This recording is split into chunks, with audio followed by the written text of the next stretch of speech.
अगर आप ये वीडियो स्किप कर रहे हैं तो शायद आप एग्जाम में नंबर खोने वाले हैं। आप भी सरकारी नौकरी का सपना देख रहे हैं और अगर आपको चाहिए एक सही दिशा तो आप बिल्कुल सही जगह पर आए हैं। वेलकम टू विद्या सेतु। यहाँ आपको मिलेगा complete syllabus in smart way, fast revision techniques, exam focus strategy और वो हर चीज जो आपको टॉपर बना सकती है। चलिए शुरू करते हैं। आज की क्लास कोई साधारण क्लास नहीं है। आज हम भूगोल के उन सभी टॉपर नोट्स का एक्सरे करने वाले हैं जहां से सीधे सवाल छपते हैं। अक्षांश रेखाओं से लेकर दुनिया की स्थानीय पवनों तक आज हम हर कॉन्सेप्ट को ऐसे डिकोड करेंगे कि आप इसे कभी भूल नहीं पाएंगे। बिना रटे कहानियों और ट्रिक्स के जरिए भूगोल को अपनी मुट्ठी में करने का समय आ गया है। तो दोस्तों चलिए इस एक्सरे की शुरुआत एकदम बेसिक से करते हैं।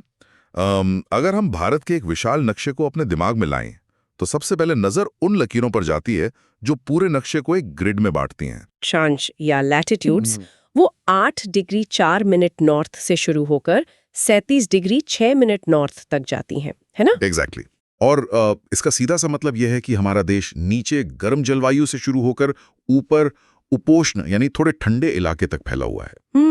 और जो खड़ी लाइनें हैं, देशांतर या लॉन्गिट्यूड्स, वो 68 डिग्री 7 मिनट ईस्ट से 97 डिग्री 25 मिनट ईस्ट तक है। एग्जैक्टली। मतलब पश्चिम से पूर्व के बीच लगभग 30 डिग्री का भारी अंतर है। अब अगर नक्शे के बिल्कुल बीच देखें तो एक अहम रेखा गुजरती है। हाँ, मैं समझ गई। कर्क रेखा या ट्रॉपिक ऑफ कैंसर, जो 23.5 डिग्री नॉर्थ पर है। ये भारत को लगभग 2 बराबर हिस्सों में बांट देती है और 8 राज्यों से होकर गुजरती है। बिल्कुल। और इनको याद रखने के लिए एक बहुत ही पॉपुलर ट्रिक है जिसे कई स्टूडेंट्स इस्तेमाल करते हैं, मगरमच्छ झपटा। अरे वाह, ये तो बड़ी मजेदार ट्रिक है। मतलब म से मध्य प्रदेश, ग से गुजरात, र से राजस्थान, म से मिजोरम, छ से छत्तीसगढ़, झ से झारखंड, प से पश्चिम बंगाल और ट से त्रिपुरा। सही पकड़ा आपने। कर्क रेखा की तरह ही एक और रेखा है जो हमारी घड़ियों का समय तय करती है।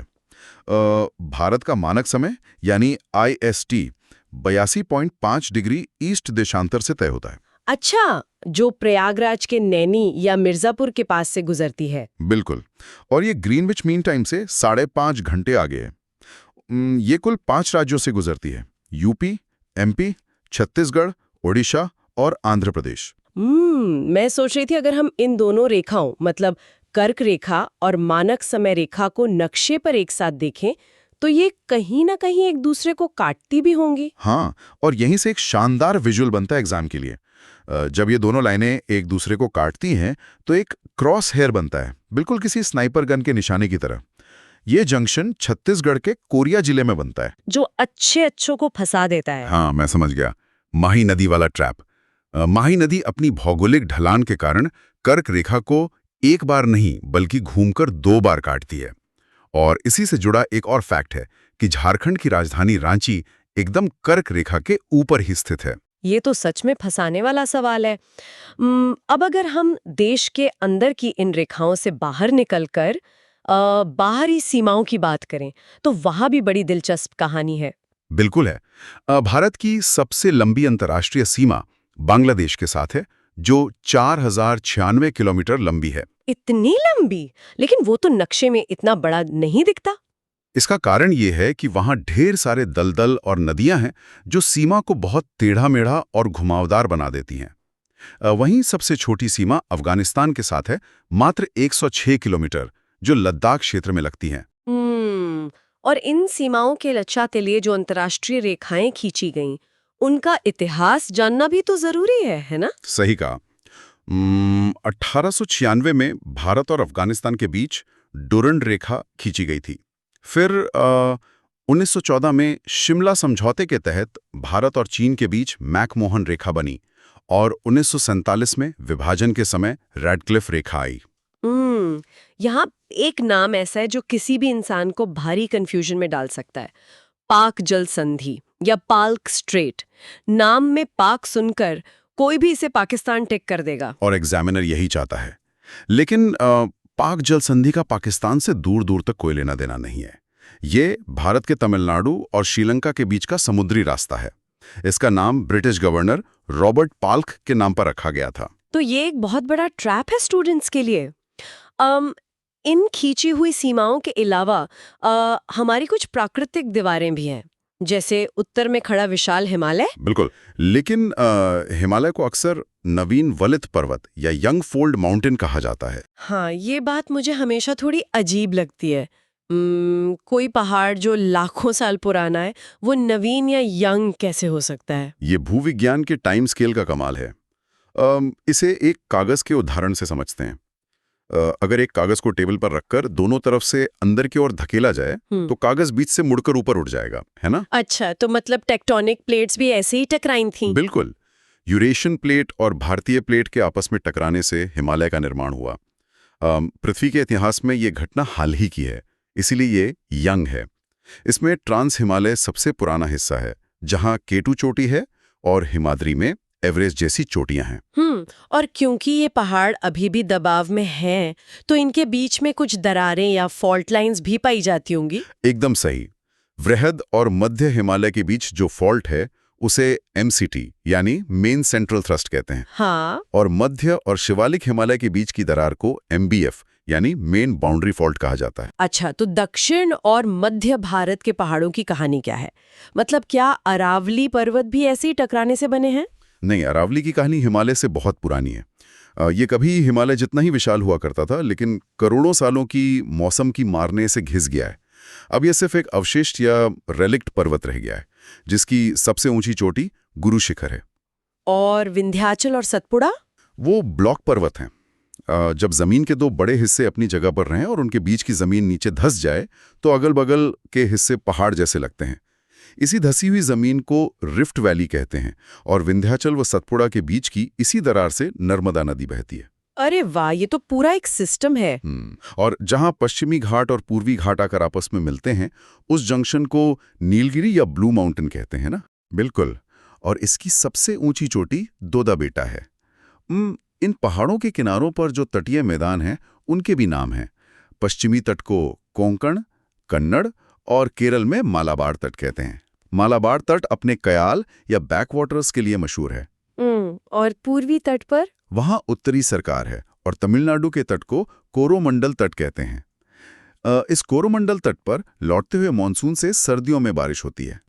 थोड़ा समुद्र की ओर जाएं तो डिग्री चैनल्स द्वीपों को बांटते हैं। 8 डिग्री मालदीव मिनिकॉय को, 9 डिग्री मिनिकॉय लक्षद्वीप को और 10 डिग्री अंडमान निकोबार को। तटीय इलाकों से जुड़े दो बहुत ही खास फैक्ट्स मुझे याद आ रहे हैं। पहला, केरल के मालाबार तट पर जो बालू मिलती है उसे मोनोजाइट बालू कहते हैं, जिसमें रेडियो एक्टिव थोरियम का भंडार है। बिल्कुल। और दूसरा ये कि अंडमान द्वीप की सबसे ऊंची चोटी का नाम सैडल पीक है। सही कहा। अब पहाड़ों और ढलानों को समझ लिया तो ये समझना आसान होगा कि यहाँ से नदियाँ कैसे बहती हैं। नदियों में एक टर्म बहुत आता है, पूर्ववर्ती नदियाँ या एंटीसीडेंट रिवर्स। इसका मतलब तो यही हुआ ना कि ये वो नदियां हैं जो हिमालय के पैदा होने से भी पहले से वहां बह रही हैं, जैसे सिंधु, सतलज और ब्रह्मपुत्र। एकदम सही।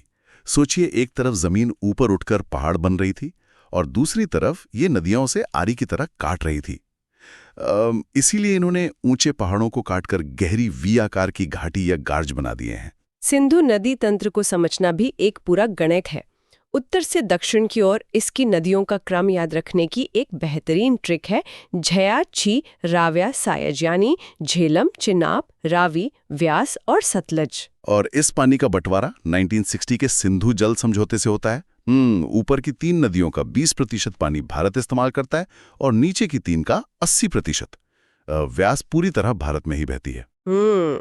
और अगर पूर्व की ओर देखें तो ब्रह्मपुत्र नदी के नाम सफर के साथ बदलते रहते हैं। मतलब तिब्बत में सांगपो, अरुणाचल में दिहांग, असम में ब्रह्मपुत्र और बांग्लादेश में जमुना। और असम में इसकी रफ्तार धीमी होने से दुनिया का सबसे बड़ा नदी द्वीप बनता है, माजुली। गंगा तंत्र पर आएं तो देवप्रयाग में भागीरथी और अलकनंदा मिलकर गंगा बनती हैं। हाँ, और इसके बाएं तट से रामगंगा, गोमती, घाघरा, गंडक, कोसी और महानंदा मिलती हैं। दाएं तट से यमुना, सोन और पुनपुन। इनमें कोसी को बिहार का शोक कहा जाता है क्योंकि ये गाद लाकर अपना ही रास्ता बदल लेती है। और सोन नदी का मामला तो बीपीएससी का वीवीआई सवाल है। अच्छा, ऐसा क्या खास है सोन नदी में? सोन नदी ढलान के कारण दक्षिण से उत्तर की ओर मतलब उल्टी दिशा में बहकर दानापुर में गंगा से मिलती है। अरे, ये तो बहुत बड़ा ट्रैप है। एक और सवाल जो हमेशा कंफ्यूज करता है, पश्चिमी तट की नदियां एस्चुअरी बनाती हैं और पूर्वी तट की नदियां डेल्टा बनाती हैं। ऐसा क्यों? इसे एक रैंप और पेड़ की जड़ों से समझिए। पश्चिमी घाट में कठोर चट्टानें और तेज ढलान है, तो नर्मदा और ताप्ती जैसी नदियां एक तेज रैंप की तरह सीधे समुद्र में गिर जाती हैं। इसे एस्चुरी कहते हैं। और डेल्टा के मामले में नदी फैल जाती है। बिल्कुल। पूर्वी तट की नदियां जैसे गोदावरी, कृष्णा, कावेरी का बहाव मैदानों में धीमा हो जाता है। समुद्र में मिलने से पहले ये पेड़ की जड़ों की तरह कई शाखाओं में बढ़ जाती हैं और डेल्टा बनाती हैं। समझ गए। नदियों में लूनी नदी भी है जो कच्छ के रण में विलुप्त हो जाती है, और कावेरी को दक्षिण भारत की गंगा कहा जाता है क्योंकि इसमें साल भर पानी रहता है। सही है। अब जब नदियां रुकती हैं या गिरती हैं तो झीलें और जलप्रपात बनते हैं। जम्मू कश्मीर की वूलर टेक्टोनिक झील है और केरल की वेम्बनाड में नौका दौड़ होती है। खारे पानी की चिल्का भारत का सबसे बड़ा लैगून है। लेकिन इन सब में महाराष्ट्र के लोनार झील की कहानी सबसे रोमांचक है। ये एक विशाल उल्कापिंड के गिरने से बेसाल्टिक चट्टान में गड्ढा होने से बनी है, एक क्रेटर झील। और मणिपुर की लोकटक झील, जहां दुनिया का एकमात्र तैरता हुआ नेशनल पार्क क्यूबुल लामजौर मौजूद है। हाँ, वो तैरता हुआ पार्क कोई ठोस जमीन नहीं है, बल्कि फुमड़ी से बना है। मतलब सड़ती हुई वनस्पति और मिट्टी का एक बहुत मोटा स्पंज का गद्दा जो पानी पर तैरता रहता है। बिल्कुल सही। और जलप्रपातों की बात करें तो कर्नाटक में वराही नदी पर कुंचिकल भारत का सबसे ऊंचा जलप्रपात है, 455 मीटर, और शरावती नदी पर जोग जलप्रपात है। इन नदियों के पानी का सही इस्तेमाल करने के लिए बहुउद्देश्य परियोजनाएं भी तो हैं, जैसे 1948 में बनी दामोदर घाटी परियोजना जो अमेरिका के टेनेसी घाटी मॉडल पर थी। हाँ, और ओडिशा में महानदी पर हीराकुंड मिट्टी का सबसे लंबा बांध है। भाखड़ा नांगल सतलज नदी पर एक कंक्रीट बांध है। बांध के 3 मुख्य काम होते हैं: बाढ़ नियंत्रण, सिंचाई और बिजली बनाना। और भाखड़ा बांध का जो जलाशय है उसे गोविंद सागर कहते हैं ना? अब पानी का ये सारा खेल तो मौसम पर निर्भर है। भारत में मानसूनी खेल कैसा होता है? भारत में 75 से 80% बारिश दक्षिण पश्चिम मानसून से होती है, जो 1 जून को केरल से शुरू होता है। लेकिन सर्दियों में भी बारिश होती है। अच्छा, उत्तर भारत में जो सर्दियों की बारिश होती है, जिसे पश्चिमी विक्षोभ या वेस्टर्न डिस्टर्बेंस कहते हैं। एग्जैक्टली। ये रबी की फसल खासकर गेहूं के लिए वरदान है। और दक्षिण भारत में लौटते मानसून से कोरोमंडल तट पर बारिश होती है। प्री मानसून के भी तो अलग अलग नाम है, जैसे केरल कर्नाटक में आम्रवर्षा, बंगाल में कालबैसाखी और असम में बारदोली छिड़ा। बिल्कुल। और इस मौसम का असर मिट्टी पर पड़ता है। भारत में सबसे ज्यादा मतलब 43% जलोढ़ या अल्यूवियल मिट्टी है। इसमें नया खादर और पुराना बांगर होता है। और काली मिट्टी भी तो होती है जिसे रेगुर या कपासी मिट्टी कहते हैं। इसकी सबसे बड़ी खूबी है कि ये स्वतः जुताई वाली मिट्टी है, मतलब सूखने पर दरारें पड़ जाती हैं और हवा अंदर चली जाती है। सही कहा। जहां भारी बारिश होती है वहां लेटेराइट मिट्टी मिलती है, जो लीचिंग के कारण ईंट जैसी कठोर हो जाती है। और लाल मिट्टी में आयरन ऑक्साइड होता है, जो पानी मिलने पर पीली दिखने लगती है। जैसी मिट्टी वैसी वनस्पति। सदाबहार वन वहां उगते हैं जहां 200 सेंटीमीटर से ज्यादा बारिश होती है। पेड़ रोशनी के लिए बहुत ऊंचे हो जाते हैं, जैसे महोगनी। और पर्णपाती या मानसूनी वनों में पेड़ों की होशियारी देखिए। गर्मी से पहले वाष्पोत्सर्जन रोकने के लिए ये पेड़ अपने पत्ते गिरा देते हैं, जैसे साल और सागौन। पौधों की होशियारी की बात करें तो मैंग्रोव वन सबसे कमाल हैं। कीचड़ में ऑक्सीजन नहीं होती तो सुंदरबन के इन पेड़ों की जड़ें हवा में बाहर आ जाती हैं, बिल्कुल किसी गोताखोर के स्नॉर्कल पाइप की तरह। इन्हें न्यूमेटोफोर्स कहते हैं। क्या बात है, बिल्कुल सही। कृषि की बात करें तो खरीफ की फसलें जून जुलाई में बोई जाती हैं, जैसे धान। और रबी के लिए आपकी क्या ट्रिक है? रबी की ट्रिक बहुत मजेदार है। रबी ने सर्दी में आलू मटर चने की सब्जी सरसों के तेल में बनाई और गेहूं की रोटी खाई। सब याद हो गया एक लाइन में। और जायद में तरबूज खीरा आते हैं। बहुत बढ़िया। हरित क्रांति 1966-67 में आई। एम एस स्वामीनाथन इसके जनक थे। लेकिन यहाँ एक बड़ा ट्रैप है एग्जाम का। वो क्या? इससे सिर्फ गेहूं के उत्पादन में वृद्धि हुई थी, दालों में भारी गिरावट आ गई थी। ओह, ये तो ध्यान रखने वाली बात है। अब जमीन के ऊपर की फसलें तो हो गई। हाँ। जमीन के नीचे छिपे खनिजों की बात करते हैं। भंडारण और उत्पादन में हमेशा कंफ्यूजन होता है। इसे बैंक बैलेंस और एटीएम विड्रॉल से समझो। कोयले का सबसे बड़ा भंडारण मतलब बैंक बैलेंस झारखंड के पास है, लेकिन उत्पादन मतलब एटीएम से पैसा निकालना वो छत्तीसगढ़ और ओडिशा कर रहे हैं। अच्छा। और लोहे में ओडिशा नंबर 1 है। कर्नाटक की कुद्रेमुख खदान घोड़े के मुंह जैसी दिखती है ना? हाँ, और खनिजों की ट्रिक्स भी हैं। जादूगोड़ा में यूरेनियम का जादू, केजीएफ में रॉकी भाई का सोना, खेतड़ी और बालाघाट में तांबा, और नेल्लोर में अभ्रक यानी माइका। अभ्रक के इस्तेमाल को पुरानी लोहे की प्रेस से समझ सकते हैं। मतलब ये गर्मी तो सह लेता है, लेकिन करंट नहीं लगने देता, क्योंकि ये बिजली का कुचालक है। बिल्कुल। भारत के लौह इस्पात उद्योगों को याद रखने की भी ट्रिक है। रूभी, रूबो, राज और दुबेजी। रूस भिलाई, रूस बोकारो, जर्मनी राउरकेला, ब्रिटेन दुर्गापुर। लेकिन यहाँ भी बीपीएससी का ट्रैप है। एग्जाम में बोकारो को दूसरी पंचवर्षीय योजना में बता देते हैं, जबकि बोकारो तीसरी योजना में बना था, है ना? एग्जैक्टली। अब भारत के एक्सरे के आखिरी हिस्से जनगणना 2011 पर आते हैं। आदर्श वाक्य था, हमारी जनगणना हमारा भविष्य। इसको याद रखने के लिए एक लाइन काफी है। बिहार में भीड़, केरल में पढ़ाई और अरुणाचल में अकेलापन। घनत्व में बिहार 1106 के साथ टॉप पर है, अरुणाचल सिर्फ 17 पर। और साक्षरता में केरल 94%, बिहार 61.8%। लिंगानुपात में केरल 1084 और हरियाणा 879। बिहार का ओवरऑल लिंगानुपात 918 और शिशु लिंगानुपात 935 है। वहां की 25.4% उच्च जनसंख्या वृद्धि ने साक्षरता को बहुत प्रभावित किया। भारत का एक्सरे पूरा हुआ। अब कैमरे को जूम आउट करते हैं और पूरी दुनिया के नक्शे को देखते हैं। विश्व भूगोल में अक्षांश रेखाओं के बीच की दूरी 111 किलोमीटर फिक्स होती है, लेकिन देशांतर रेखाएं विषुवत पर चौड़ी होती हैं और ध्रुवों पर 15 डिग्री मतलब 1 घंटा होता है। लेकिन जो 180 डिग्री देशांतर है, यानी अंतर्राष्ट्रीय तिथि रेखा, वो नक्शे पर सीधी क्यों नहीं है? वो तो शराबी की चाल की तरह टेढ़ी मेढ़ी है। ऐसा इसलिए ताकि एक ही आइलैंड या देश के 2 टुकड़े ना हो। अगर सीधी होती तो एक ही देश के आधे हिस्से में सोमवार और आधे में मंगलवार होता। बाप रे, भारी कंफ्यूजन हो जाता। सौरमंडल की बात करें तो क्षुद्र ग्रह मंगल और बृहस्पति के बीच हैं। शुक्र सबसे गर्म है और उल्टा घूमता है, और शनि पानी से भी कम डेंसिटी वाला है, मतलब पानी में तैर सकता है। और मंगल ग्रह का निक्स ओलंपिया पर्वत माउंट एवरेस्ट से 3 गुना ज्यादा ऊंचा है, क्योंकि वहां टेक्टोनिक प्लेट्स नहीं खिसकती और ग्रेविटी कम है।